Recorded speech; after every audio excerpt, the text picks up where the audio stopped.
প্রিয় দর্শক, আমাদের নিয়মিত আয়োজন ইভ্যালি ২১ রাতে আপনাদের স্বাগত জানাচ্ছি। আপনার অনুষ্ঠানটি একই সাথে সরাসরি দেখতে পাচ্ছেন আমাদের ফেসবুক পেজ www.facebook.com/2124 অনলাইনে। দর্শক, আজ আমরা কথা বলবো দেশের রেল খাত নিয়ে। দীর্ঘদিন অবহেলিত ছিল আমাদের রেল খাত। বর্তমান সরকার ক্ষমতায় এসে রেলের দিকে নজর দিয়েছেন বিশেষভাবে, এবং রেলকে কিভাবে আধুনিক করা যায়, রেলে কিভাবে গতি আনা যায়, সেই ব্যবস্থাটি করছেন। আজ মাননীয় প্রধানমন্ত্রী বঙ্গবন্ধু রেল সেতু উদ্বোধনে করতে গিয়ে ভবিষ্যতের রেলের চেহারাটা কি হবে, রেল নেটওয়ার্কটা কিভাবে গড়ে উঠবে, সেই বিষয়টি নিয়ে তিনি কথা বলেছেন এবং ভবিষ্যতের রেলের চিত্রটি তিনি আমাদেরকে দেখিয়ে দিয়েছেন। আমরা মূলত আজ রেলের উন্নয়ন নিয়ে কথা বলবো। আমাদের আজকের বিষয় আমরা নির্ধারণ করেছি ভবিষ্যতের রেল। আমাদের আজকের অতিথি মাননীয় মন্ত্রী, রেলপথ মন্ত্রণালয়ের নুরুল ইসলাম সুজন এমপি। সুজন ভাই, আপনাকে স্বাগত জানাচ্ছি। আমাদের সঙ্গে যুক্ত হয়েছেন বুয়েটের সহকারী অধ্যাপক কাজী মোহাম্মদ সাইফুন নওয়াজ। আপনাকে স্বাগত জানাই। আমরা আলোচনা শুরু করতে চাই মাননীয় মন্ত্রীকে দিয়েই।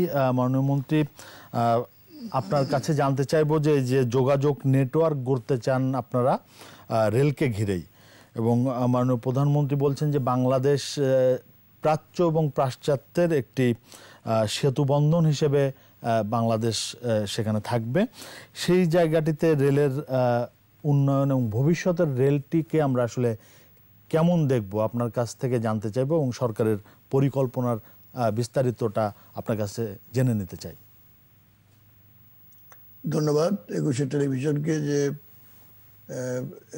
বাংলাদেশ রেলের যোগাযোগ ব্যবস্থায় বাংলাদেশ রেলের যে ভূমিকা এবং রেলওয়ে যে এই রেলকে মানুষ ভুলতে বসেছিল, সেই অবস্থা থেকে আমাদের দেশের মাননীয় প্রধানমন্ত্রী এই রেল ব্যবস্থাকে যুগোপযোগী এবং আধুনিক এবং ভবিষ্যতে একটি উন্নত মানের দেশের যে অবয়ব রেল যোগাযোগ ব্যবস্থায়, সেটির একটি ধারণা দিয়েছেন।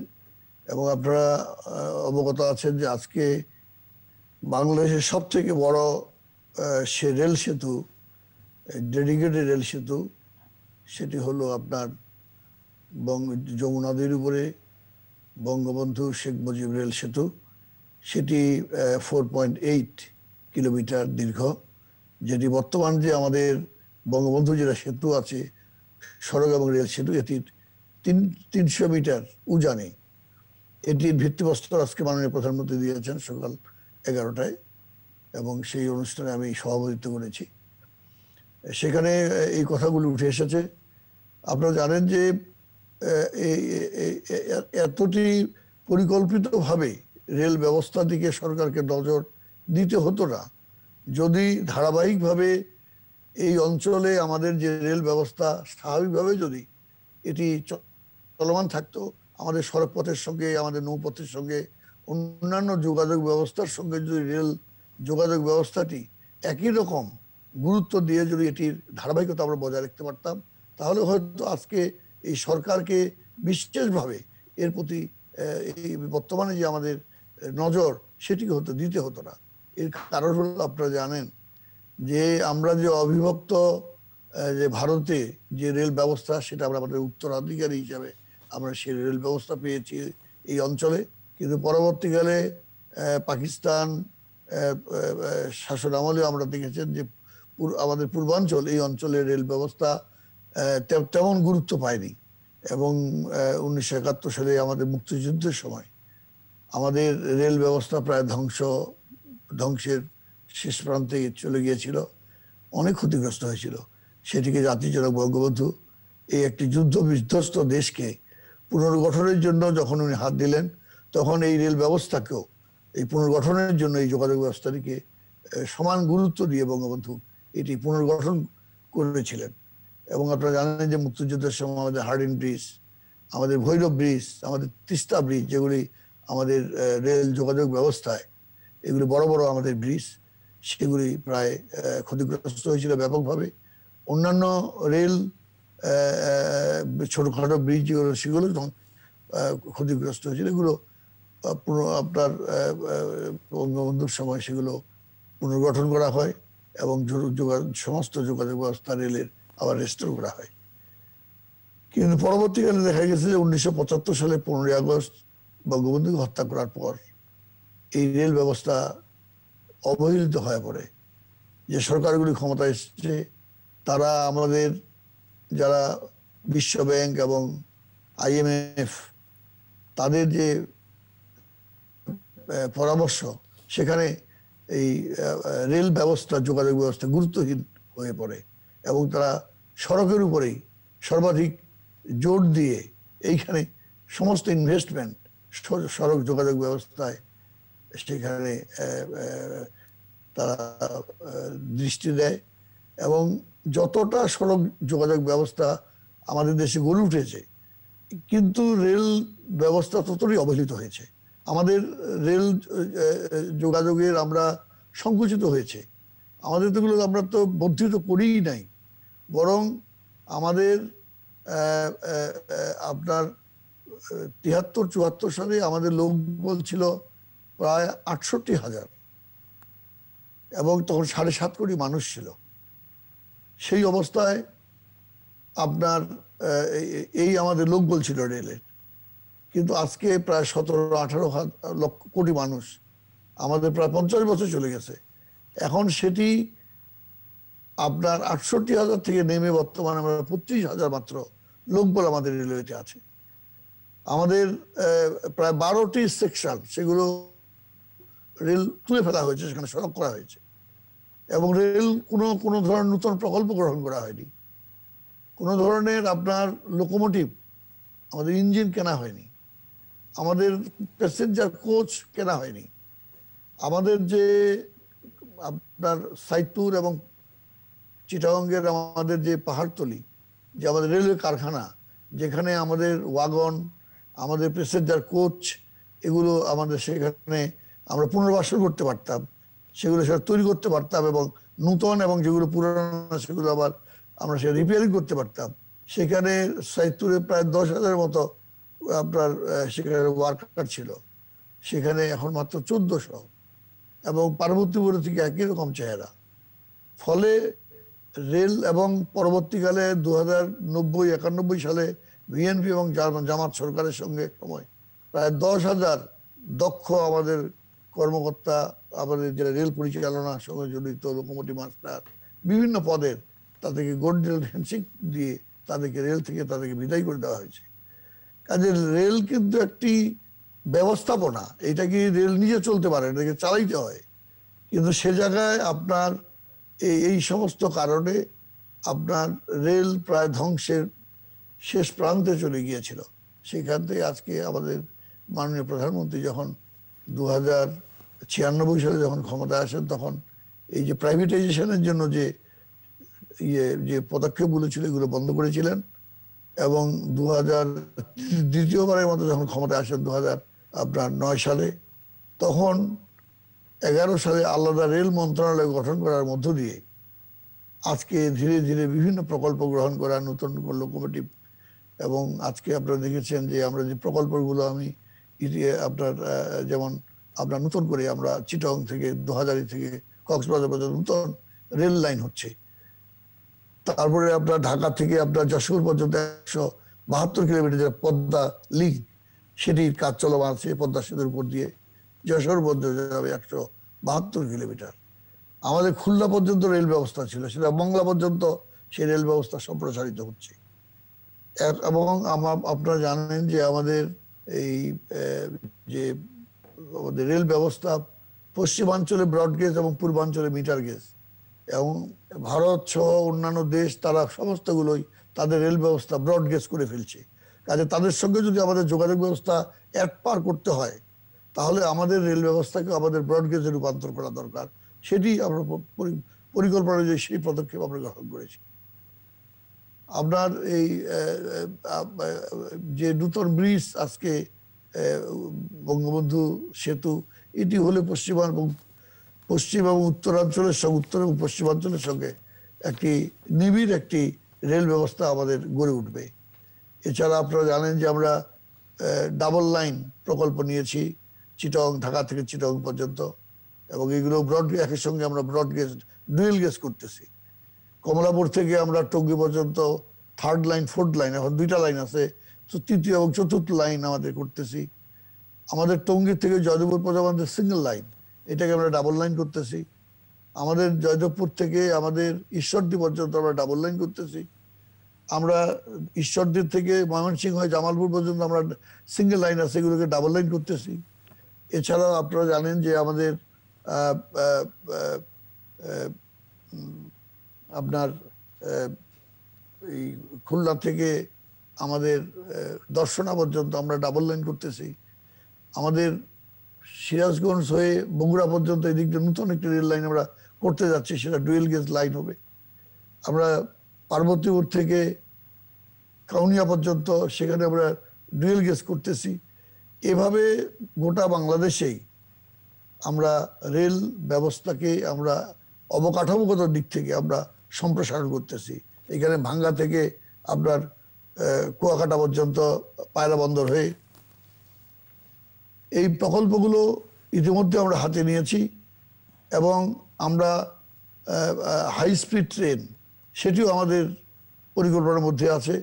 আমরা আমাদের ঢাকা শহরের চারিদিকে যে সার্কুলার একটা রেল আমরা করার জন্য সেটিও আমরা সমীক্ষার মধ্যে আছে। এভাবে আগামী দিনে আমরা আশা করছি যে একটি একটি একটি মানে ভারসাম্যপূর্ণ যে সড়ক এবং সড়কের উপর যে আজকে চাপ সেটি কমিয়ে আমরা এই অবকাঠামো তৈরি করার মধ্য দিয়ে আমরা রেল ব্যবস্থাকে উন্নত করছি। আপনি বলছিলেন যে রেল ব্যবস্থাকে একেবারে ধ্বংসের দ্বার প্রান্তে নিয়ে যাওয়া হয়েছিল, সেটা আসলে আমরা সবাই মোটামুটি জানি। এখন কিন্তু অনেক জেলাতেই আসলে অনেক জেলায় রেল নেটওয়ার্কের মধ্যে নেই। বিশেষ করে আমরা দক্ষিণাঞ্চলের কথা জানি, মাননীয় প্রধানমন্ত্রীও কিন্তু আজ বলেছেন যে দক্ষিণাঞ্চলে বিশেষ করে বরিশাল অঞ্চলে বা বরিশাল বিভাগে সেই জায়গাটিতে আসলে আপনাদের পরিকল্পনা, সেখানে তো অনেক মানে নদী বিধৌত এলাকা, নদী খাল। এটা আপনার ওই যেটা আমি বললাম আপনার যে ভাঙ্গা থেকে যেটা আপনার পায়রা বন্দর হয়ে যে কুয়াকাটা যাবে, এটা কিন্তু আপনার বরিশাল পটুয়াখালী হয়ে কিন্তু যাচ্ছে, এদিকে মাদারীপুর হচ্ছে। তারপরে আপনার এখানে প্রায় আপনার 14টি থানা এবং 4টি জেলা আমাদের নেটওয়ার্কের আন্ডারে।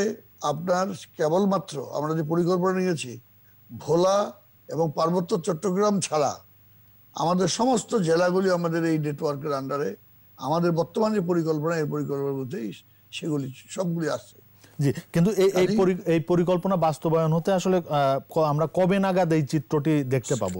যেমন আপনার যেমন 24 সালের মধ্যে আমাদের যশোর যদি পর্যন্ত যদি আমাদের নির্ধারিত আছে, যশোর 24 সাল, এই 24 সালের মধ্যে এই নেটওয়ার্ক আমরা কক্সবাজার পর্যন্ত আমরা যাচ্ছি 22 সালের মধ্যে।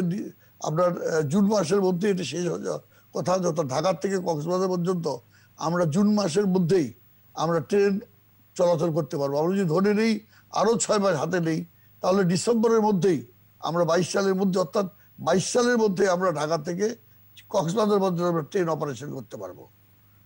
এভাবে আপনার যেমন খুলনা থেকে মংলা পর্যন্ত আমাদের এটি আপনার 21 সালের মধ্যে এটা শেষ হওয়ার কথা। আরো 6 মাস, যেহেতু প্যান্ডামিক সিচুয়েশনের জন্য আমরা প্রত্যেকটি প্রকল্প 1 বছর করে বাড়িয়েছি।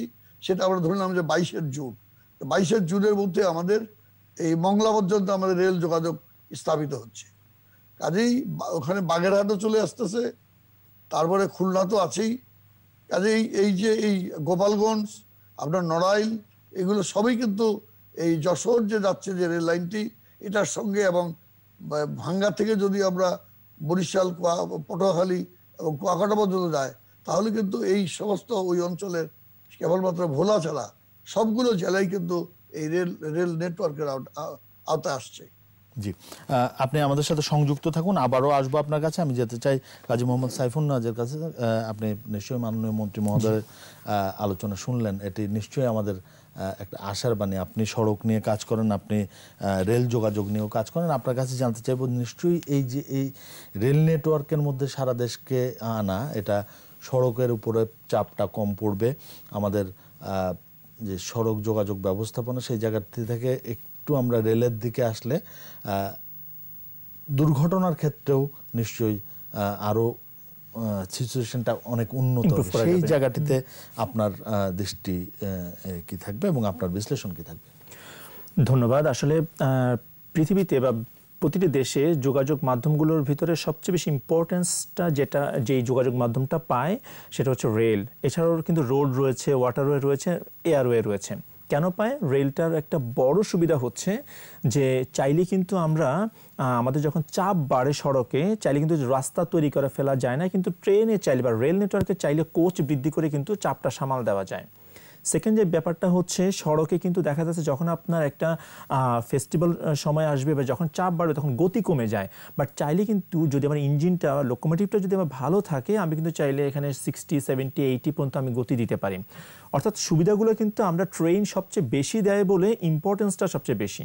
এবং ইম্পর্টেন্স আরেকটা কারণে বেশি, সেটা হচ্ছে সেফটি সেন্সে। আপনি যে পয়েন্টটা তুলে ধরলেন যে কিভাবে, কারণ সাধারণত রেল সিস্টেম, মাননীয় মন্ত্রী কিন্তু খুব সুন্দর একটা কথা বলেছেন, রেল একটা সিস্টেম। সিস্টেম মানে কি? এই রেল সিস্টেমে অনেকগুলো কম্পোনেন্ট রয়েছে। ট্র্যাক, লোকোমোটিভ একটা কম্পোনেন্ট, এর আগে পরে আরোগুলো কম্পোনেন্ট রয়েছে। পুরো সিস্টেমটা এমনভাবে সাজানো থাকে যে ইউজুয়ালি এখানে কিন্তু অ্যাক্সিডেন্ট হওয়ার কথা না। এবং ইম্পর্টেন্সটা কেন দেয়? কারণ হচ্ছে অ্যাক্সিডেন্ট হলে কিন্তু এখানে প্রাণহানিটা খুব বেশি হবে। এবং যেখানে ইউজুয়ালি হওয়ার কথা, রোড দেখেন আমরা ধরে নিয়েছি রোডে 0% জিরো অ্যাক্সিডেন্ট আনা যাবে না, এটা সবাই ধরে নিয়েছি আমরা। কিন্তু ট্রেন বা রেল সিস্টেমে কিন্তু চাইলে জিরো অ্যাক্সিডেন্ট আনা সম্ভব, কিন্তু দেখা যায় পরে কিন্তু দেখা যায় অ্যাক্সিডেন্ট ঘটে যায়, বিভিন্ন দেশে ঘটে যাচ্ছে। তো এই জায়গাতে গুরুত্বপূর্ণ। আর আরেকটা ব্যাপার যে ট্রেনটা বা রেল নেটওয়ার্ক সিস্টেমটা আসলে আমার ব্যক্তিগতভাবে আমার কাছে ইমোশনের ব্যাপার। কারণ আমি কিন্তু আসলে রেলেরই সন্তান, কারণ আমার বাবা রেলওয়েতেই চাকরি করতেন। আমি রেলওয়ে স্কুলে পড়েছি, রেল কলোনিতে থেকেছি। সো আমার এখনও আমার অনেক বন্ধুরা রেলের চাকরি করে বা হচ্ছে তারা আছে। সো এটা কিন্তু আমার কাছে একটা ইমোশনেরও জায়গা, রেল বা রেলস নিয়ে কথা বলাটা। আর দ্বিতীয় বিষয়টা হচ্ছে রেল নিয়ে যখন ইমপ্রুভমেন্টের কোনো খবর পাই, যখন আপগ্রেডেশনের খবর পাই, তখন যে আমার ভালো লাগে। পাশাপাশি রেলের আমি যখন সিস্টেমে দুর্বলতা দেখি, সেটাও কিন্তু একই কারণে আমার কাছে কিন্তু একটা কষ্টদায়ক। সেই জায়গা থেকে আজকে মাননীয় প্রধানমন্ত্রী যেটা বলেছেন যে ভবিষ্যতের রেল কীরকম হবে, এবং মাননীয় মন্ত্রী কিন্তু অনেকগুলো প্রোগ্রাম বা প্রকল্পের কথা বলেছেন যেগুলো কিন্তু আমরা আপকামিং আসছে, এবং ইনশাল্লাহ এগুলো আমাদের পেলে আমরা কিন্তু একটা ভালো একটা সিস্টেম আমরা ডেভেলপ করতে পারবো। এখন রেল সিস্টেম কিন্তু শুধুমাত্র মানে আমি কতটুকু রেল নেটওয়ার্ক বাড়ালাম, কতটুকু আমার দৈর্ঘ্যে বাড়ালাম, সেটা যেমন ইম্পর্টেন্ট, তেমনি সিস্টেমের একটা পার্ট হচ্ছে আমার এক্সিস্টিং যেই কম্পোনেন্টগুলো রয়েছে সেগুলোকে আমি কতটুকু ইমপ্রুভ করলাম। আমি যদি আমার এক্সিস্টিং যে সিস্টেমটা রয়েছে সেই আদলেই যদি আমি ভবিষ্যতের পরিকল্পনা করি, আমি মনে করি যে এই জায়গা থেকে আমাদেরকে আমার বর্তমান সিস্টেমটাকে ইমপ্রুভ করে পাশাপাশি এইটার এক্সপিরিয়েন্স নিয়ে আমি হয়তো আমার ভবিষ্যতে আমার ট্রেন নেটওয়ার্ক বাড়াবো। তো যেহেতু আজকে মাননীয় মন্ত্রী আছেন এই প্রোগ্রামে, তো এক্সিস্টিং সিস্টেমটাকে আমি ভবিষ্যৎ নিয়ে আমি খুবই আশাবাদী। কারণ আমাদের ভবিষ্যতে যে টেকনোলজিগুলো নিয়ে আসছি, আমরা যে ট্র্যাক সিস্টেম নিয়ে আসছি, ইনশাল্লাহ আমরা একটা ভালো সিস্টেম পাবো। কিন্তু বর্তমানে যে নেটওয়ার্কটা রয়ে গিয়েছে এটা তো আমরা পাবো 2 বছর, 3 বছর, 4 বছর পরে পাবো। কিন্তু বর্তমান যে আমার ট্র্যাকিং সিস্টেম রয়েছে, ম্যানেজমেন্ট সিস্টেম রয়েছে, সেই জায়গা থেকে কিন্তু দেখা যাচ্ছে আমরা অনেকগুলো ইমপ্রুভমেন্টের ব্যাপার রয়েছে, যেটা হয়তো মাননীয় মন্ত্রী ওনার একটা প্রোটোকলের মাধ্যমে হয়তো জানতে পারেন, ওনার কাছে তথ্যগুলো যায়। পাশাপাশি আরও কিছু তথ্য আমি আমার মতো করে, যেটা আমরা হয়তো বিভিন্নভাবে জেনেছি বা আমাদের গবেষণা বা কাজ করতে গিয়ে জানা হয়েছে, সেগুলো কিন্তু আমি মনে করি আমাদের শেয়ার করাটা বা এখানে ইমপ্রুভ করার জায়গা রয়েছে। আমি 3টা ভাগে যদি ভাগ করি, একটা হচ্ছে আমার যেমন আমি মনে করি যে ট্র্যাকের উপর দিয়ে চলছে, একটা হচ্ছে লোকোমোটিভ, একটা হচ্ছে ইউজার। ইউজার বলতে আমি বোঝাচ্ছি যিনি লোকোমাস্টার রয়েছে, ব্যবহারকারী রয়েছে, তারা বা স্টেশন মাস্টার রয়েছে। তো ফার্স্ট পয়েন্ট আমি যেটা ইম্পর্টেন্স দিতে চাই যে আমাদের যে ট্র্যাকিং সিস্টেমটা রয়েছে, এই ট্র্যাকিং সিস্টেমে এক্সিস্টিং ট্র্যাকিং সিস্টেমে যে আমাদের ট্রেন দুর্ঘটনার বড় কারণ বা ট্রেন যে আমার গতি কমে যাচ্ছে, এটা বড় কারণ হচ্ছে আমাদের এই ট্র্যাকিং এক্সিস্টিং যে ট্র্যাকটা রয়েছে, রেল ট্র্যাক, এখানে দেখা যাচ্ছে আমাদের টেম্পিং মেশিন, যেটা কিনা আসলে রেলটাকে স্মুথ, গতি আসবে কোথায়? গতি আসে কিন্তু ট্রেনটা, আমার যে রেলটা রয়েছে সেটা কতটুকু স্মুথ এবং কতটুকু আপনার হচ্ছে যে আপনার সমান রয়েছে সেটার উপর ডিপেন্ড করে। তো দেখা যাচ্ছে যে আমাদের যেই টেম্পিং মেশিন, আমি যতটুকু জানি খুবই স্বল্প পরিমাণে রয়েছে। আমাদের টেম্পিং মেশিনগুলো খুব দরকার, কারণ আপনি হচ্ছে যে যখন ইউজুয়ালি যেটা হয় ম্যানুয়াল মেথডে, এটাকে বলা হয় আপনার গ্যাং ম্যান বলা হয়, তারা হয়তো ম্যানুয়ালি ভিজুয়াল একটা ইন্সপেকশন করে। এখন ম্যান টু ম্যান এটা ভ্যারি করে। কারণ কারো কাছে মনে হতে পারে ট্র্যাকটা একটু নেমে গেছে, কারো কাছে মনে হতে পারে ট্র্যাকটা ঠিক আছে। বাট যদি মেশিন দ্বারা করি আমরা, অটোমেটিক গেজ গজ সিস্টেম রয়েছে, সেটা দিয়ে আমরা যদি করি তাহলে দেখা যাবে যে আমি ট্র্যাকটাকে অনেক স্মুথ রাখতে পারবো। সেটা একটা পয়েন্ট। সেকেন্ড যেটা হচ্ছে আমাদের যে সাবসারফেস সয়েল যেটা রয়েছে, আমাদের যেই ফিশ প্লেট, তা হচ্ছে আমাদের স্লিপার, এগুলো কিন্তু আমরা এখনো কিন্তু দেখা যাচ্ছে অনেক ক্ষেত্রেই আমরা ইমপ্রুভ করছি, কিন্তু এখন কিন্তু সেই পুরনো আমাদের প্রযুক্তিগত ব্যাপারগুলো আমরা কিন্তু এখানে আনতে পারি, স্ট্রেংথ দিতে পারি। আমাদের কিন্তু একটা বড় ব্যাপার হচ্ছে যে পাথর থাকে না বা সরে যায়। তো এখানে কিন্তু দেখা যাচ্ছে যে এই জায়গাটাতে আমাদের ইমপ্রুভ করা। এখন আমি যখন পাথর সরে যাবে তখন সেখানে আবার গাছ জন্মাবে। পাথর দেওয়া হয় যাতে আপনার গাছপালা বা গুল্ম যাতে না আসে। ফলে কিন্তু ট্র্যাক আমি কিন্তু স্পিড বাড়ানো যায় না, বা হচ্ছে আমার স্টেবিলিটিটা নষ্ট হয়ে যায়। ট্রেন দেখবেন ম্যাক্সিমাম ক্ষেত্রে অনেক ক্ষেত্রে দোলে একটা বড় কারণ হচ্ছে এখানে কিন্তু সাবসারফেসে যে আমার সয়েলটা কিন্তু আমার স্টেবিলাইজেশনটা করা হয়নি। তো আমি যদি এক্সিস্টিং ট্রেনটাকে মেনটেনেন্স করার জন্য কিন্তু এই ব্যাপারটা খুব দরকার। দেন হচ্ছে আমি মনে করি যেটা সিগন্যালিং সিস্টেম, এখনো কিন্তু আমাদের সিগন্যালিং সিস্টেমটা যেটা একটা কমন কিছু আমি কমপ্লেন বা আমরা মন্দবাগে একটা অ্যাক্সিডেন্ট হয়েছিল আপনার গত 2019 নভেম্বরে। তো সেখানের আমরা একটা পার্শিয়াল একটা এটাকে অনুসন্ধান বা আমাদের নিজেদের রিসার্চের জন্য আমরা করার চেষ্টা করি। তো সেখানে আমরা ইন্টারেস্টিং তথ্য পাই। আমি মনে করি মাননীয় মন্ত্রী হয়তো শুনছেন আমার কথাটা। সেটা হচ্ছে যে মন্দবাগের যে সিগন্যালটা, সেই সিগন্যালটা মানে হচ্ছে যে একজন লোকোমাস্টার মানে সিগন্যাল অ্যাঙ্গেলটা এমনভাবে মানে এমনভাবে করা যে 2-3 সেকেন্ডের জন্যে একজন চালক দেখতে পারতো। মানে অর্থাৎ চালককে খুব কনশাস থাকতে হইতো যে সিগন্যালটা কি তার কি আছে, রেড ইয়েলো আর কি আছে দেখার জন্য। অর্থাৎ অ্যাঙ্গেলটা এমনভাবে করা ছিল যে তাকে খুব কনশাস থাকতে হতো যে সিগন্যালটা কি দেখার জন্য। তার মানে অ্যাঙ্গেলের একটা প্রবলেম ছিল। পরে কিন্তু এটা ঠিক করে ফেলা হয়েছে। পরে কিন্তু যখন অ্যাক্সিডেন্ট হওয়ার পরে কিন্তু ঠিক করে ফেলা হয়েছে। তার মানে আমাদের সিগন্যাল বসানো একটা পয়েন্ট, সেকেন্ড হচ্ছে আমার অ্যাঙ্গেলগুলো ঠিক আছে কিনা। সিগন্যালটা কি আমার ট্রেনটা কিন্তু সাধারণত রোডের মতন একটু কিন্তু আঁকা বাঁকা থাকে, জিগজ্যাগ থাকে, এবং লোকোমাস্টার কিন্তু নির্দিষ্ট একটা জায়গায় বসতে হয় তাকে সেই অ্যাসিস্ট্যান্ট লোকোমাস্টারও থাকে, দুইজন দুই দিক থেকে দেখে। সো আমার অ্যাঙ্গেলটা প্রতিটা ট্র্যাক আমি ইন্সপেকশন করে প্রপারলি প্লেসড করা আছে কিনা। এবং সেকেন্ড যে একটা অবজারভেশন ছিল আমাদের, সেটা হচ্ছে যে আমাদের যে ওয়ার্নিং বোর্ডটা থাকে একটা স্টেশনের আগে, সেই ওয়ার্নিং বোর্ডটা কিন্তু এখন আমাদের ডিজিটাল না। এখন রাতের বেলা বা হচ্ছে আমাদের যখন একটু ফগি ওয়েদার থাকে বা হচ্ছে একটু ভিজিবিলিটির সমস্যা থাকে, ডিজিটাল বোর্ডটা কিন্তু আমরা চাইলে এখন আমাদের সময় এসেছে ইন্ট্রোডিউস করা। কোনো ক্ষেত্রে হয়তো থাকতে পারে, কিন্তু সব জায়গায় ডিজিটাল বোর্ডটা ওয়ার্নিং সিস্টেম যেটা দেখে চালক আসলে পরের আউটারে কি আছে সেটা ধারণা পায়, বিপদ আছে নাকি সে প্রসিড করবে। তো এই ওয়ার্নিং সিস্টেমটা ডিজিটাল বা আমাদের সিগন্যালগুলোকে একটু বড় সড়ো করা, কারণ যেহেতু ভিজিবিলিটি একটা সমস্যা থাকে, এটাই খুব ইম্পর্টেন্ট সিগন্যালিং ব্যাপারটা। এবং আমাদের সিগন্যালগুলো কিন্তু ইমপ্রুভ হচ্ছে, আমি যতটুকু জানি আস্তে আস্তে ইমপ্রুভ হচ্ছে। তবে এই ব্যাপারগুলো গুরুত্ব দেওয়াটা খুব জরুরি। ইউজুয়ালি রোডে যেভাবে ইন্সপেকশন হয়, ট্রেন ডিপার্টমেন্টেরই একটা অডিট সেকশন থাকে যারা ইন্সপেকশন করে। বাট আমি মনে করি যে একটা থার্ড পার্টি ইউজুয়ালি ইন্সপেকশন বা অডিটগুলো করতে হয় সাধারণত একজন মানে তৃতীয় একটা পক্ষের মাধ্যমে। তাহলে কিন্তু দেখা যাচ্ছে অনেকগুলো সমস্যা বা সুযোগ বা ইমপ্রুভমেন্টের অপশন চলে আসে। দেন যে ব্যাপারটা হচ্ছে অবজারভেশনটা নিরপেক্ষ একটা ব্যাপার হয়। কারণ আমারটা তো আমি ভালো মন্দ বলবোই, বাট থার্ড একটা আই থাকা দরকার যেখানে কিনা আমার হয়তো ফ্যাক্টসগুলো একটু ভালোভাবে আসবে। দেন হচ্ছে কিলোমিটার পোস্ট, ইম্পর্টেন্ট একটা ব্যাপার যে আমি কত দূরে আছি। অনেক ক্ষেত্রে দেখা যায় গুল্ম দ্বারা ঢেকে গিয়েছে, আমরা এটা রোডে বলি ভিশন অবস্ট্রাকশন বলি, কনস্ট্রাকশন ম্যাটেরিয়াল থাকে, আমার যখন বাঁক ঘুরে তখন আমার ওই পাশ থেকে দেখা যাচ্ছে কিনা। একটা ট্রেন কিন্তু আপনার অনেক যাত্রী নিয়ে চলে, প্রায় আপনার 1000-1200 যাত্রী নিয়ে চলে, এবং ইউজুয়ালি ফেস্টিভ্যাল টাইমে আরও বেশি হয়ে যায় সেটা। সো সেই জায়গাতে কিন্তু রোডে যেরকম আমরা দেখা যায় ভিশন অবস্ট্রাকশনটাকে ইম্পর্টেন্স দেই, ট্রেনেও কিন্তু ঠিক সেই রকম। তো এই জায়গা থেকে একটা আমি মনে করি খুব ইম্পর্টেন্ট একটা ব্যাপার আমাদের ভাববার বিষয় আছে। আমি ভেহিকেল বা আমি যদি কোচ বা লোকোমেটিভের কথা বলি, আমাদের লোকোমেটিভগুলা দেখা যাচ্ছে যে ইউজুয়ালি যে ব্রেকিং মানে আমি সবগুলো কথা বলছি, কিছু কিছু সেফটি সেন্সই কিন্তু আমি নিয়ে আসছি। সেটা হচ্ছে যে একটা ইম্পর্টেন্ট বিষয় হচ্ছে এই লোকোটা কতক্ষণের ভিতরে থামতে পারে, ব্রেকিং সিস্টেমটা কীরকম।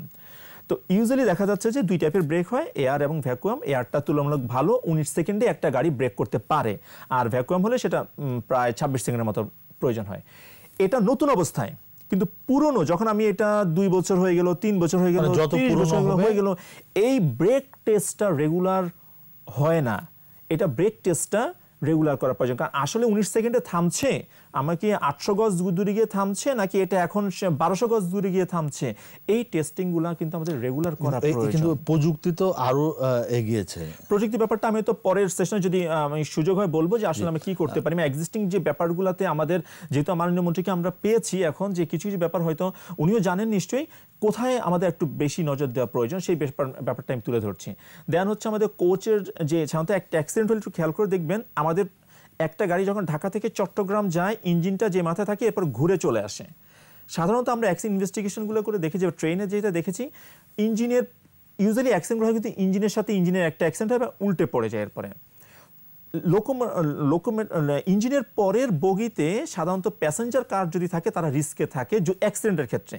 তো দেখা যায় আমাদের ইঞ্জিনের কোচের অ্যারেঞ্জমেন্টগুলো যদি এইভাবে করা যায় যে ইঞ্জিন, এরপরে পাওয়ার কার এবং অন্যান্য যেই আমার যেখানে অল্প যাত্রী থাকে সেরকম করে দেন হচ্ছে যে আমরা আমাদের প্যাসেঞ্জার কোচগুলো আনতে পারি, তাহলে দেখা যাবে যে যদি কোনো কারণে অ্যাক্সিডেন্ট হয় সেটাকে হয়তো আমরা ক্যাজুয়ালিটি কিছুটা কমাতে পারবো।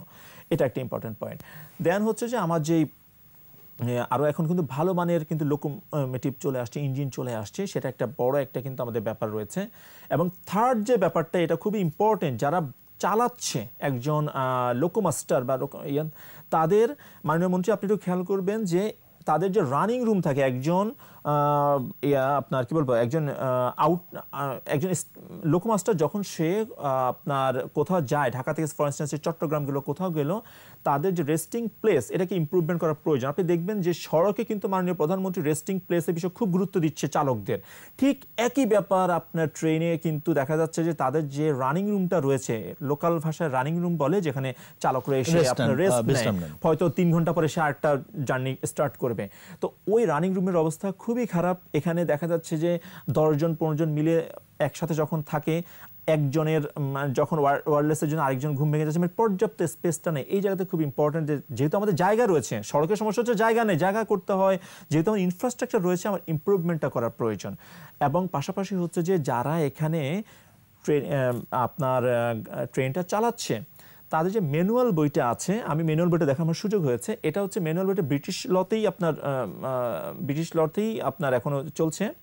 তো ওটা কিন্তু সরাসরি ইংলিশ থেকে বাংলা হওয়াতে অনেকগুলো ভাষায় ডিফিকাল্ট, ট্রেনিং হচ্ছে বাট খুব ডিফিকাল্ট। আমি মনে করি একটা মানে এটা সহজ করে, কারণ যারা আসলে লোকমাস্টার হিসেবে আসে, অ্যাসিস্ট্যান্ট লোকমাস্টার হিসেবে, তারা কিন্তু দেখা যাচ্ছে যে একটা 8 পাস 10 পাস বা একটা মানে শিক্ষাগত বার থাকে। তো সেই জায়গা থেকে যে ইংলিশ থেকে সরাসরি বাংলা করে ফেলাতে, দেখেন আমরা কিন্তু রোডস কিন্তু তার নিজস্ব মানে কলোকুয়াল ল্যাঙ্গুয়েজে কিন্তু একটা ম্যানুয়াল তৈরি করেছে। আপনি সংক্ষিপ্ত করে আনেন, আমাদের একটা বিরতি নিতে হবে। শিওর, আমি বলছি আমাদের ম্যানুয়াল বইটাকে আমরা একটু আপডেট করতে হবে এবং সহজ ভাষায় যদি এটাকে চেঞ্জ করা যেটা ভালো হবে। পরবর্তীতে হয়তো আমি আরো অ্যাড করতে পারি। জি দর্শক, ইভালি 21 রাতে নিচ্ছি ছোট্ট একটা বিরতি, সাথে থাকুন। দর্শক, ইভালি 21 রাতে আবারও স্বাগত জানাচ্ছি। আমাদের আজকের আলোচনার বিষয় ভবিষ্যতের রেল। মাননীয় মন্ত্রীর কাছে যেতে চাই। মাননীয় মন্ত্রী, আপনার কাছে জানতে চাইব যে কাজী সাইফুন নাজ বলছিলেন যে বর্তমান আমাদের রেলের ভবিষ্যৎ তো আমরা ভালোই দেখছি, যে কিন্তু বর্তমান যে অবকাঠামোগুলো রয়েছে, যে রেল ট্র্যাক রয়েছে, আমরা যেটা জানি যে প্রায় 3000 কিলোমিটারের মতো রেলপথ রয়েছে, সেই জায়গাটিতে মানসম্পন্ন হচ্ছে মাত্র 739 কিলোমিটার। এই যে পুরনো যে ব্যবস্থাটি রয়েছে, সেই জায়গাটিতে উন্নয়ন করার আমাদের যে রেলের উন্নয়ন এবং পাশাপাশি এই যে পুরানো যে অবকাঠামো, সেটার উন্নয়নের আসলে পরিকল্পনাটা কি? আসলে আমাদের ধারাবাহিকভাবে এই যে মেইনটেনেন্স যেটা আমরা বলি, যেটা আমাদের বলছিলেন আমাদের আলোচক, সঠিকভাবে বলেছেন এবং অনেকগুলো কথা রেলের যে ভিতরের অবস্থা, যেহেতু উনি রেল পরিবারেরই কাজের এবং গবেষণা করছেন, কাজে সঠিকভাবে সঠিক কথাগুলি উনি কিন্তু তুলে ধরেছেন। আমাদের কি কি কোন কোন জায়গাগুলোতে আমাদের ইমপ্রুভ করা প্রয়োজন, এটার জন্য আমি ধন্যবাদ জানাচ্ছি। এবং একই সঙ্গে আমি এইটুকু শুধু বলবো যে আমরা যে কথাগুলি এখানে আলোচিত হয়েছে, সেই লক্ষ্য নিয়েই কিন্তু আমরা কাজ করে যাচ্ছি। আমাদের যে পুরানো লোকোমোটিভগুলোকে আমরা রিপ্লেস করছি, কারণ এখন পর্যন্ত 53 সালের লোকোমোটিভ আমাদের 5টা এখনো চলছে, আমাদের রেল বহরে আছে। 53 সাল, 70 বছরের বেশি বয়স হয়ে গেছে, এই অবস্থা আছে। মানে ব্রিটিশের রেলেই আছি, ব্রিটিশের রেলে আছি। এবং আমাদের এই যে 105-7টা স্টেশন আমাদের এখন বন্ধ আছে। তার মানে এইখানে বন্ধ আছে, লোক নাই, স্টেশন বিল্ডিং গুলো ধসে পড়েছে, প্ল্যাটফর্ম গুলো নষ্ট হয়ে গেছে। মানে এই অবস্থা স্টিল আজকে পর্যন্ত 107টি স্টেশন আমাদের বন্ধ আছে টোটাল। নতুন স্টেশন তো করতে পারিনি। এবং আমরা দুটি বড় বড় প্রকল্প নিয়েছি মাননীয় প্রধানমন্ত্রীর নির্দেশনায়। সেটি হলো এই যে আমাদের ওল্ড যেগুলো ব্রিজ, এই ব্রিজগুলোকে আমরা সংস্কার করা, আপ টু দি মার্ক নিয়ে আসা।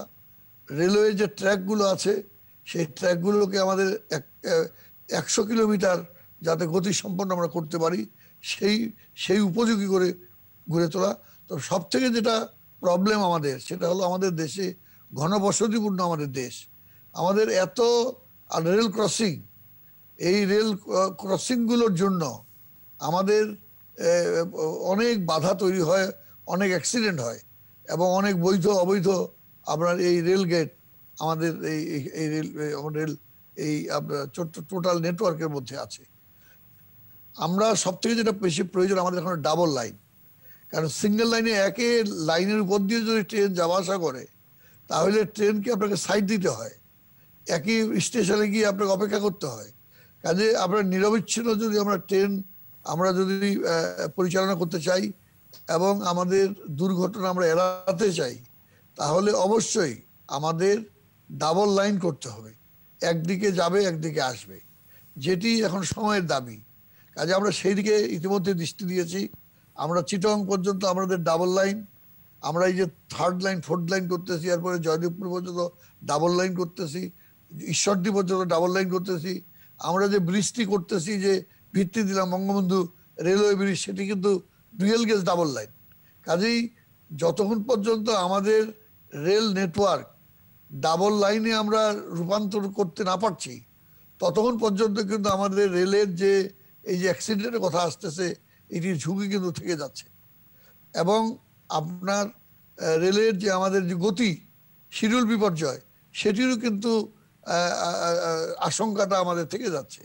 কাজে আমরা যাতে ডাবল লাইন মানে রেল ব্যবস্থা মিনিমাম ডাবল লাইন এটি গড়ে তুলতে পারি, সেটার জন্য ইতিমধ্যে পদক্ষেপ গ্রহণ করা হয়েছে। এছাড়াও আপনারা জানেন যেটা আমাদের যে প্রতিবেশী দেশ ভারত, এটা কিন্তু অবিভক্ত ভারতে কিন্তু আমাদের প্রায় 8টি আপনার ইন্টারসেকশন পয়েন্ট আমাদের ভারতের সঙ্গে আছে। তার মধ্যে 4টি ইতিমধ্যেই বেনাপোল, দর্শনা, তারপরে আপনার একটা হলো আপনার দিনাজপুরের বিরল এবং আপনার এই আপনার রাজশাহীর আপনার রহনপুর এবং রাধিকাপুর, এই 4টা ইতিমধ্যে চলমান আছে। আমরা আশা করছি আগামী 17ই ডিসেম্বর আমাদের আরেকটি নতুন রেলওয়ে যেটা ভারতের সঙ্গে যোগাযোগ স্থাপিত হবে, সেটা হলো চিরাহাটি থেকে হলদিবাড়ি পর্যন্ত, যেটি আপনাদের আমাদের শিলিগুড়ি, জলপাইগুড়ি, দার্জিলিং এই এলাকাগুলোকে ভবিষ্যতে কানেক্ট করবে এবং এইটি আমরা আশা করছি। কাজে আমরা অন্যদিকে আপনার আমাদের কুম্বিং, অর্থাৎ চীনের কুম্বিং থেকে মায়ানমার হয়ে যেটা আমরা বলছি গুন্দুম পর্যন্ত, আমাদের এইদিকে চিটং থেকে আপনার রামু হয়ে গুন্দুম পর্যন্ত আমাদের রেল সম্প্রসারিত হচ্ছে। কাজে আন্তর্জাতিকভাবেও কিন্তু নেটওয়ার্কের সঙ্গে কিন্তু আমরা এই আমাদের যে নিজস্ব ট্রান্সএশিয়ান রেলওয়ে নেটওয়ার্কের সঙ্গে আমরা যুক্ত হচ্ছি। ট্রান্সএশিয়ান যে রেলের কথা আমরা বলছি, এইটা কিন্তু আমরা আমাদের আমাদের অভ্যন্তরীণ যে অবকাঠামো, সেই অবকাঠামোগুলো যদি আমরা তৈরি করি, তাহলে সেইখানেও কিন্তু আমরা ভবিষ্যতে তাদের সঙ্গে যখন আমাদের রেল যোগাযোগ সরাসরি স্থাপিত হবে, তখন আমরা স্বাভাবিকভাবেই সেটাকে অ্যাকসেপ্ট করতে পারবো। আর যদি আমাদের এই রেলওয়ার্ক নেটওয়ার্কটা যদি আমরা অভ্যন্তরীণ যদি দুর্বলতা আমাদের থেকে যায়, তাহলে আমরা তো তাদের সঙ্গে পাল্লা দিয়ে বা তাদের সঙ্গে যোগাযোগ আমরা স্থাপিত করলে তার কোনো সুফল আমরা পাবো না। এইভাবে কিন্তু মোটামুটিভাবে একটা দীর্ঘমেয়াদী পরিকল্পনা নিয়ে কিন্তু আমাদের রেল তো সম্প্রসারিত হচ্ছে। আপনি শুরুতেই বলছিলেন যে আমাদের রেলের জনবল সংকটের কথা, আমরাও জানি সেটা। ওই যে আপনি বলছিলেন যে আগে যেখানে ৬২,০০০-এর উপরে জনবল ছিল, সেই জায়গাতে এখন অর্ধেক জনবল, কিন্তু রেল সম্প্রসারিত হচ্ছে। ভবিষ্যতের রেলের ক্ষেত্রে আমরা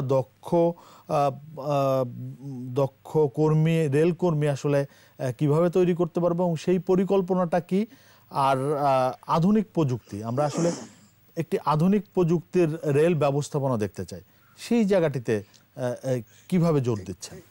এখানে আমি আপনারা জানেন যে আমাদের মহামান্য হাইকোর্ট আমাদের পঞ্চম এবং সপ্তম সংশোধনী, যেটি আপনার সংবিধানের, যেটি মার্শাল অর্ডিন্যান্সকে বৈধতা দিয়েছিল, সেগুলো অবৈধ ঘোষণা করেছে।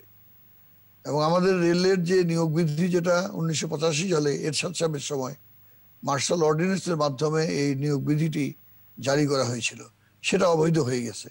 যে কারণে আমরা এই রেলে, আমি এই প্রায় 2 বছর হয়ে যাচ্ছে, আমি এই আসে কিন্তু নতুন করে লোকবল নিয়োগ দিতে পারছিলাম না। এই আমাদের নিয়োগ বিধি হয়, এটি সম্প্রতি আমাদের মাননীয় প্রধানমন্ত্রীর বিশেষ নির্দেশনায় সেটি আমাদের ইতিমধ্যে গেজেট আকারে গত 26 তারিখে আমরা আমাদের হাতে সেই গেজেটটি প্রকাশিত হয়েছে, আমাদের নিয়োগ বিধি। এবং সেখানে আমাদের বর্তমানে আমাদের অনুমোদিত হয়েছে প্রায় 47,000 লোকবল। এটি আমি মনে করছি যে এটি আমাদের জন্য একটা বিরাট অর্জন। এবং আমরা আশা করছি যে এই 1-2 সপ্তাহের মধ্যে আমরা আমাদের যে ঘাটতি, এই যে লোকোমোটিভের কথা বললেন, যে লোকো মাস্টার, এই যে লোকো মাস্টার, আমরা আবার যাদের চাকরি চলে গেছে তাদেরকে আবার আমাদের কন্ট্রাক্ট সার্ভিসে নিয়ে আসতে হচ্ছে। আমাদের স্টেশন মাস্টার নাই, সেগুলোকে আবার আমাদের কন্ট্রাক্টের মধ্যে নিয়ে আসতে হচ্ছে। আমাদের কারখানাগুলিতে যাদের দক্ষ শ্রমিক, যারা এগুলো মেনটেনেন্স করে, সেগুলোর অভাব হয়ে গেছে। কাজে আবার, কারণ আমাদের নতুন নিয়োগ নাই, কিন্তু যারা চাকরিতে আছে তারা রিটায়ার করে যাচ্ছে। কাজে আমরা কিন্তু একটা বিরাট সংকটের মধ্যে আছি। এগুলো আমাদের যদি অতিক্রম করতে হয়, তাহলে দ্রুত আমরা নিয়োগ দিতে যাচ্ছি এবং ইনশাল্লাহ আমরা খুব অল্প সময়ের মধ্যে একটি বড় সংখ্যার একটি লোকবল আমরা নিয়োগ দিতে পারবো। এবং এদেরকে আমাদের ট্রেন করতে বা ট্রেনিং দিতে, প্রাথমিক যে ট্রেনিং, এগুলো করাতে কিছুটা সময় লাগবে। কাজে এটি পরবর্তীকালে হয়তো এটি একটা রাস্তাটি আমাদের খুলে যাবে, আস্তে আস্তে করে আমরা রেল লোকবলের যে ঘাটতি, এটা আমরা সমাধান করতে পারবো। আমরা আমাদের ট্রেনিং ইনস্টিটিউট যেগুলো, এগুলো আমরা আধুনিকায়নের জন্য আমরা সেই পদক্ষেপ গ্রহণ করেছি। আমাদের যে কারখানাগুলো আছে, আমাদের পার্বতীপুরে লোকোমোটিভ কারখানা, আমাদের সাইদপুরে আমাদের আপনার ক্যারেজ কারখানা, এবং পার্বতীপুরে এই আপনার পাহাড়তলিতে আমাদের যে ক্যারেজ কারখানা, এগুলোকে ইতিমধ্যে আধুনিকায়নের জন্য আমরা প্রকল্প গ্রহণ করেছি এবং সেগুলো প্রাথমিক সেগুলো সম্পন্ন হয়েছে এবং সেগুলোর এখন আমাদের যে ক্যাপাসিটি অনেকখানি বৃদ্ধি পেয়েছে। কাজে আমরা আশা করছি যে রেলকে নিয়ে যে বর্তমান সরকারের যে পরিকল্পনা, এই পরিকল্পনা সঠিকভাবে এগোচ্ছে এবং এটা হয়তো সুফল পেতে আমাদের যে টার্গেট, আমরা মনে করছি যে আগামী 24-25 সাল নাগাদ এক ধরনের সুফল আমরা পাবো এবং 30 সালের মধ্যে আমরা অনেকটা স্বস্তিকর আমরা একটি সুফল পাবো। মানে রেলে গতি আসবে, রেল আধুনিক হবে, রেল প্রযুক্তিগতভাবে স্বয়ংসম্পূর্ণ বা প্রযুক্তিগতভাবে একটি আধুনিক রেল ব্যবস্থা আমরা নিশ্চয়ই পাবো। এবং টিকিটিং সিস্টেম যেটা, সেটাও ইতিমধ্যে আমরা ওপেন টেন্ডারিং মাধ্যমে আমরা সেটা আমরা যে নতুন আমরা আউটসোর্সিং আমরা সেটা করছি। এটা আমরা খুব অল্প দিনের মধ্যেই সেটা আমরা নতুন একজনকে আমরা দায়িত্ব দিচ্ছি, যারা হয়তো আরো বেটার আমাদের টিকিটিং সিস্টেম, এইটা এখন আমাদের 70টি স্টেশনে আমরা এই অনলাইনে আমরা টিকিট দিতে পারি মোবাইল অ্যাপসের মাধ্যমে। এইটা সম্প্রসারিত হয়ে 150টি স্টেশন পর্যন্ত আমরা সেটা সম্প্রসারণ করব। সেটি ইতিমধ্যেই আমাদের সিদ্ধান্ত হয়েছে। আরেকটি বিষয়, মানে যাত্রী সেবার বিষয়টি একটু জানতে চাই। যাত্রী সেবা নিয়ে কিন্তু যাত্রী সেবারও ঠিক, কারণ সবার উপরে হলো কি আমাদের লোকবল যে সংকট, সেই লোকবল সংকটটি আমরা কাটিয়ে উঠছি। এই কাটানোর সঙ্গে সঙ্গেও ইতিমধ্যে আমাদের যা এখনকার যে সামর্থ্য আছে, এটি কিন্তু পূর্ণাঙ্গভাবে ব্যবহারের কারণে বর্তমানে কিন্তু আমাদের যাত্রীদের কাছ থেকে কিন্তু আমরা পজিটিভ কমেন্ট পাচ্ছি যে রেলের আগে যে অবস্থা ছিল সেখান থেকে রেলের অনেকটা পরিবর্তন হয়েছে। আমাদের পরিষ্কার পরিচ্ছন্নতা বলেন, আমাদের লোকজনের যে আচার ব্যবহার বলেন, আমাদের যে আপনার স্টেশনগুলো আমরা ইতিমধ্যেই অনেকগুলো আপগ্রেড করেছি। যেমন কমলাপুর স্টেশন, সেটা আমরা অ্যাক্সেস কন্ট্রোল করেছি। আমরা বিমানবন্দর স্টেশন অ্যাক্সেস কন্ট্রোল করেছি এবং আমাদের যে প্ল্যাটফর্ম সেটা আমরা অনেকটা উঁচু করেছি। এইভাবে জয়দেবপুর, আমাদের নরসিংদী, এই স্টেশনগুলো কিন্তু আমরা অনেকটা আপগ্রেড করেছি। আর যেগুলো আমাদের প্রকল্পের অধীন আছে, এই প্রকল্পের সঙ্গে কিন্তু ওই প্রত্যেকটা স্টেশন কিন্তু আপনার আধুনিকায়ন হয়ে যাচ্ছে। যেমন আমাদের লাকসাম থেকে আখাউড়া পর্যন্ত, এই মাঝখানে কুমিল্লা থেকে শুরু করে যতগুলো স্টেশন আছে সবগুলি কিন্তু আধুনিক হচ্ছে। এইভাবে আপনার আখাউড়া থেকে সিলেট পর্যন্ত আমরা এই প্রকল্প নেওয়া হয়েছে ডুয়েল গেজ করার জন্য। এর অধীনে প্রায় যেগুলো স্টেশন আছে প্রত্যেকগুলো কিন্তু আধুনিক হচ্ছে। কাজেই আমরা অর্থাৎ যে সমস্ত প্রকল্প যেগুলো আমরা ইতিমধ্যে আমি বলেছি, এই প্রকল্পের অধীন যা কিছু হচ্ছে সবাই কিন্তু একটু আধুনিক। এবং এই যে এবং এখানে ব্যবস্থা সম্পর্কে কাজী সাইফুল লেভেল ক্রসিং, যেটা লেভেল ক্রসিং, এখানে কিন্তু আমরা আনইন্টারাপ্টেড যাতে ট্রেন চালাতে পারি সেইগুলোতে কিন্তু আমরা ওভারপাস এবং আন্ডারপাস এই দুটোকে আমরা সামনে রেখে কিন্তু এই নূতন রেল লাইনগুলো আমাদের তৈরি হচ্ছে, নূতন রেল ট্র্যাকগুলো তৈরি হচ্ছে। আর সিগন্যালিং ব্যবস্থার পাশাপাশি আমরা সবগুলোই আমাদের আধুনিক, আমাদের ইলেকট্রিক যেগুলো আমাদের আপনার সিগন্যালিং সিস্টেম, সেগুলোতে আমাদের সুইচ ওভার করে যাচ্ছি। আমরা আস্তে আস্তে করে আমরা ফেজ বাই ফেজ আমরা কিন্তু এই সিগন্যালিং সিস্টেমও আমাদের পরিবর্তন হয়ে যাচ্ছে। এবং ভবিষ্যতে আমরা যেমন পাইলট প্রোগ্রামও একটা নিয়েছি, আপনার নারায়ণগঞ্জ থেকে জয়দেবপুর পর্যন্ত ইলেকট্রিক ট্র্যাকশন করে ইলেকট্রিসিটির মাধ্যমে যাতে আমরা ট্রেন অপারেট করতে পারি, তার জন্য ইতিমধ্যে আমরা ইলেকট্রিক ট্রেন যেটাকে বলে, ইলেকট্রিক ট্রেন মানে ইলেকট্রিসিটি ব্যবহারের মাধ্যমে যেটা ইলেকট্রিক ট্রেন, সেইটার আমরা কারণ ভবিষ্যতে এখন ডিজেল দিয়ে আমরা ব্যবহার করি, ভবিষ্যতে আমরা ইলেকট্রিসিটি ব্যবহার করে আমরা ট্রেন অপারেট করব, সেই পরিকল্পনা আমাদের আছে। এবং আমরা এই যে ঢাকার থেকে যেটা পদ্মা লিঙ্ক এবং যশোর পর্যন্ত, এইখানে আমরা ইলেকট্রিসিটি যাতে ব্যবহার করতে পারি তার জন্য আমরা প্রভিশন রাখতেছি। এই মুহূর্তে আমরা ব্যবহার করছি না, কিন্তু সেই প্রভিশনটা আমরা রাখতেছি যাতে যে কোনো সময় আমরা ইলেকট্রিসিটি ইনস্টল করে আমরা যেন ট্রেন অপারেট করতে পারি। জি, আমরা আশাবাদী হতে চাই রেলকে ঘিরে। কাজী সাইফুল নাজ মাননীয় মন্ত্রীর কথাই শুনলেন। আমরা ভবিষ্যতের রেল দেখছি যে একটি আধুনিক স্বয়ংসম্পন্ন একটি রেল ব্যবস্থা আমরা দেখব। আপনি বলছিলেন যে বিরতির আগে যে এই যে রেল ব্যবস্থা সম্পর্কে আপনার বিশ্লেষণ আপনি বলছিলেন, আরো কিছু জানতে চান, নিশ্চয়ই মন্ত্রী মহোদয়ের কথায় আমরা আশাবাদী হচ্ছি। জি, ধন্যবাদ। যেহেতু মন্ত্রী মহোদয় একটা কথা কিন্তু খুব আমি আবার ইম্পর্টেন্স দিচ্ছি, সেটা হচ্ছে রেল সিস্টেম। তো সিস্টেম মানে হচ্ছে যে আমার সিস্টেমের প্রতিটা কম্পোনেন্ট যেন যদি সমানভাবে কাজ করে তাহলে কিন্তু আমি সুফলটা পাবো। মনে করেন আপনি একটা, ফর ইনস্টেন্স যদি আমি বলি, আপনি একটা ভালো হসপিটাল দিলেন, কিন্তু যদি রাস্তাটা ভাঙাচোরা থাকে আপনার হসপিটালে আপনি রোগী পাবেন না। রাস্তা ভালো আছে, হসপিটাল ভালো, যদি ভালো ডাক্তার না থাকে আপনি রোগী পাবেন না। ঠিক অর্থাৎ এই জন্য স্বাস্থ্যসেবাতে একটা সিস্টেম বলে কল্পনা করা হয় যে আমি কতটুকু ভালো সার্ভিস দিতে পারলাম। তো আমরা ভবিষ্যতের যে ট্রেন, আমরা রেল সিস্টেম আমরা পেতে যাচ্ছি, আমি খুবই আশাবাদী। তো সেই জায়গা থেকে আমি যদি বলি যে আমাদের এই যে রেলটা আমরা ভালো করছি, ডেভেলপ করছি, বাট আমি ব্যবহার করবো কেন? আমাকে তো ইউজারকে আনতে হবে। মনে করেন আমি যদি একটা উদাহরণ দিই, এখন যদি কমলাপুরে একজন যাত্রী নামে, সে যখন ঢাকার কোন একটা অঞ্চলে যাবে, তার সামনে প্রথম অপশন পড়ে কিছু রিক্সা, দেন পরে সিএনজি, তারপর হচ্ছে প্রাইভেট কার। এরপরে যদি সে এগুলোকে অতিক্রম করে আরো 200-300 মিটার হেঁটে সে যদি যায় ওই কমলাপুরের মোড়ে, তখন সে একটা দুইটা বাস পাবে, মানে আরেকটি কানেক্টিভিটি। এই যে মাল্টি মোডাল বলা হয় বর্তমানে, যে শব্দটা বলে মাল্টি মোডাল। দেখেন আমি ট্রেন খুব ভালো করলাম, এটা তো আমি ঢাকার একটা উদাহরণ দিলাম, যদিও মেট্রো রেল হয়ে যাচ্ছে, ধরলাম আমি কমলাপুরের এই সমস্যাটা সমাধান হয়ে যাবে। কিন্তু আপনি মনে করেন রাজশাহীর একটা স্টেশন, আমি তো পুরো দেশ নিয়ে চিন্তা করছি, খুলনার একটা স্টেশন, সেখানে কি আমরা কানেক্টিভিটিটাকে আনতে পারছি? মেট্রো রেল তো সেখানে নাই। তাহলে কি করতে হবে?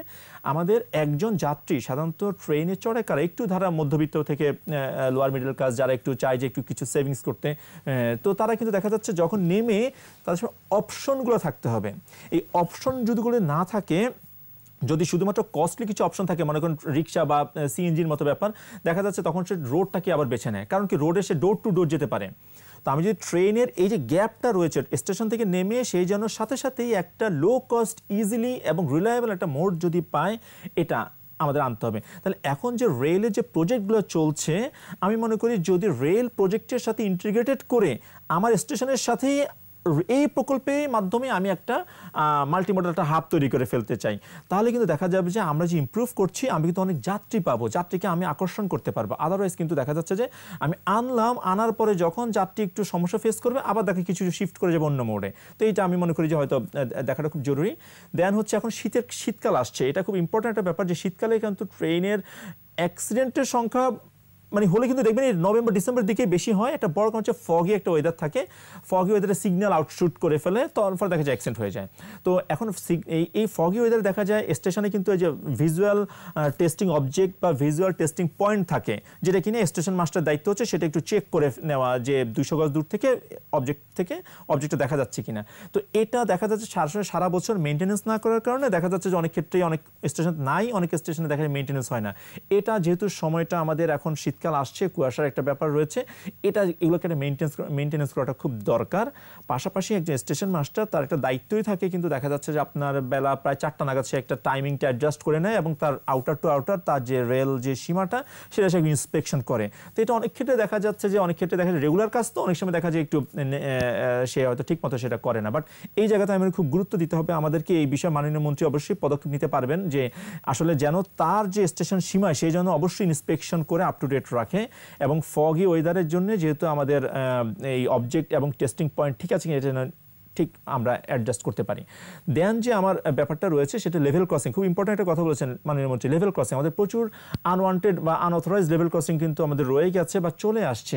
এই জায়গাতে কিন্তু আমি মনে করি যারা রাস্তা তৈরি করছে অপরিকল্পিতভাবে যে এটা হয় কি তৈরি করার কথা না, কিন্তু রাস্তা তৈরি করে, এটা হয় কি এটা সম্পূর্ণ দায়িত্বটা কিন্তু যিনি রাস্তা তৈরি করছে তার, কারণ রেল তো নির্দিষ্ট ট্র্যাকে চলবে। দেন হচ্ছে হয়তো এলজিডি রাস্তা তৈরি করেছে, রেলকে জানায় নাই, বা হচ্ছে যে আরএসডি একটা কানেক্টিভিটি রিজিওনাল রোড এসেছে, জানায়নি। বাট এই জায়গা থেকে একটা সমন্বয় করাটা খুব প্রয়োজন, কারণ হচ্ছে যে আমি সব জায়গাতে আমি হয়তো মানুষ দিতে না পারি, কিন্তু প্রযুক্তি যে কথাটাই যে বারবার আসছে, প্রযুক্তিগত ব্যাপার দিয়ে কিন্তু আমি চাইলে সমাধান করতে পারি। পাশাপাশি এখন যে সিস্টেমে আমরা ট্রেন সেফটি সিস্টেম কিন্তু খুব এখন আপডেটেড হয়ে গেছে। আপনি একজন চালক একটা সিগন্যাল ওভারশুট করতে পারে, সে ইচ্ছাকৃতও তো করতে পারে, যেটাই করুক না কেন সে কি সরাসরি স্টেশন এরিয়া ঢুকে যেতে পারবে না। একটা নির্দিষ্ট এরিয়া আসার পরেই কিন্তু তার দেখা যাবে একটা ওয়ার্নিং লাইট জ্বলতে থাকবে। দেন যদি চালক কোনো অ্যাকশন না নেয়, দেখা যায় অটোমেটিক ট্রেন ব্রেক অ্যাপ্লাই হয়ে যাবে। তো আমি মনে করি আমরা শুধুমাত্র আমাদের পাশের দেশ ভারতে যেটা রয়েছে, বিভিন্ন দেশে রয়েছে, আপনি তার বিশেষ করে আমি মনে করি ভালো এক্সাম্পল হবে যদি আমরা ইউরোপ থেকে কিছু আমরা এই সেফটি ফিচারগুলো নিয়ে আনতে পারি, কারণ তারা কিন্তু এই ট্রেনটা সবচেয়ে বেশি গুরুত্ব দেয়। তো আমাদের এই একটা ট্রেনকে আমরা বলি অ্যাডভান্স ট্রেন প্রোটেকশন সিস্টেম বা train warning and protection system, অনেকগুলো সিস্টেম রয়েছে। অর্থাৎ চালক চাইলেই কিন্তু ভুল করতে পারে, সে তো মানুষ, সেই জন্য চাইলেই একটা অ্যাক্সিডেন্টের চাকে রোধ করতে পারি। দেন হচ্ছে যে আমি একজন যখন সেই আসছে একটা স্টেশন এরিয়াতে তাকে ওয়ার্নিং দেওয়া। এখন দেখা যাচ্ছে অনেক ক্ষেত্রেই আমরা বাউন্স, অর্থাৎ আপনি দেখেছেন হয়তো একটা ট্রেনে আপনার একটা গোল চাকতির মতো একটা রিং নিয়ে যেতে হয় একজন চালককে, সেখানে মেসেজ লেখা থাকে। তো আমরা কিন্তু কোনো ক্ষেত্রে এখনো সেই যুগে রয়েছি আর কি। তো সেই জায়গাতে আমরা ইমপ্রুভমেন্টের একটা বড় সুযোগ রয়েছে। আমরা ডেফিনেটলি মানে প্রযুক্তিগত আনবো, পাশাপাশি এক্সিস্টিং সিস্টেমে ইমপ্রুভমেন্টগুলো আমরা কিভাবে আনতে পারি সেই বিষয়ে নজর দেওয়া দরকার। আর একটা ইম্পর্টেন্ট বিষয় একদম শেষ দিকে, ওকে, লাস্ট যে পয়েন্ট আমি বলে শেষ করতে চাই, এটা আমার এরিয়া না, আমার ভুল হতে পারে, তবে মাননীয় মন্ত্রী যেহেতু আপনি আছেন, আমার ভুল হলে আমাকে আপনি ক্ষমা করবেন, কিন্তু আপনি একটু ইন্সপেকশন করে দেখবেন ব্যাপারটা। সেটা হচ্ছে যে রেল কর্মীর যে ব্যাপারটা বলা হচ্ছে, আমাদের লোকবল সংকট, কিন্তু বর্তমানে রেলে যারা আছেন, রেল যে যারা কর্মকর্তা, যারা আপনার হচ্ছে যে বিভিন্ন ডিপার্টমেন্টে আছেন, ম্যাক্সিমাম ক্ষেত্রেই তারা অফিস আওয়ারটায় দেখা যাচ্ছে বিভিন্ন মানে আপনার পলিটিক্যাল ইনভলভমেন্টটা আমার কাছে মনে হয় খুব বেশি। তারা মিটিং মিছিল ইত্যাদিতে ব্যস্ত থাকে। ট্রেনে আপনার রেলে আমার যেটা মনে হয় একটা পারসেপশন যে যারা অভিজ্ঞ আছে তারা যদি একসময় চলে যায়, এই ট্রেনটা চালানো, রেল সিস্টেম চালানো খুব ডিফিকাল্ট হয়ে যাবে, কারণ এখানে কিন্তু প্রচুর দেখা যাচ্ছে যে কাজের চাইতে অন্যদিকে মনোযোগটা বেশি হয়ে যাচ্ছে। তো এই জায়গাতে আমি মনে করি যে 9টা 5টা অফিস যেন এই অফিস আওয়ার ব্যাপারে দেখা যাচ্ছে যে যেন তারা মনোনিবেশ করে তাদের কাজগুলো। রেলের প্রচুর ইউনিট, সাব ইউনিট রয়েছে, প্রত্যেকটা ইউনিটে কিন্তু দেখা যাচ্ছে খুব বেশি তারা মানে অনেক ক্ষেত্রে ইনভলভ, কাজের চাইতে অন্য দিকে ইনভলভ বেশি। তো সেই জায়গা থেকে যদি ইম্পর্টেন্স দেওয়া যায়, এই লোকগুলোকে দিয়ে কিন্তু অনেক সার্ভিস আনা যায়, নতুন লোক তো লাগবেই। দক্ষ জনবলের কথা মাননীয় মন্ত্রী বলেছেন। যাক, আমরা একেবারে শেষ দিকে আমাদের অনুষ্ঠান শেষ করতে হবে। ধন্যবাদ জানাচ্ছি কাজী মোহাম্মদ সাইফুন নিজাম আপনাকে। মাননীয় মন্ত্রী, আপনি আমাদের সঙ্গে যুক্ত হয়েছিলেন, আপনাকে ধন্যবাদ জানাই, অসংখ্য ধন্যবাদ জানাই যে আপনি আপনার মূল্যবান সময় আমাদেরকে দিয়েছেন। আমরা অনুষ্ঠান শেষ করব। দর্শক, নিশ্চয়ই আমাদের আলোচনা আপনাদের ভালো লেগেছে। আমরা মাননীয় মন্ত্রী যে কথাটি বললেন বা আমাদের এই আলোচনায় যে বিষয়গুলো উঠে আসলো, তাতে করে আমরা আশাবাদী হতে চাই। রেল ফিরবে, রেলের গতি ফিরবে, রেল আরও আধুনিক হবে এবং বাংলাদেশের রেল নেটওয়ার্ক আরও বিস্তৃত হবে, সেই আশাটাই আমরা করছি। এবং সরকার যে পরিকল্পনা হাতে নিয়েছে, সেই পরিকল্পনার সুফল হয়তো আমরা খুব শিগগিরই পাবো। সবাই ভালো থাকবেন, সুস্থ থাকবেন। শুভরাত্রি।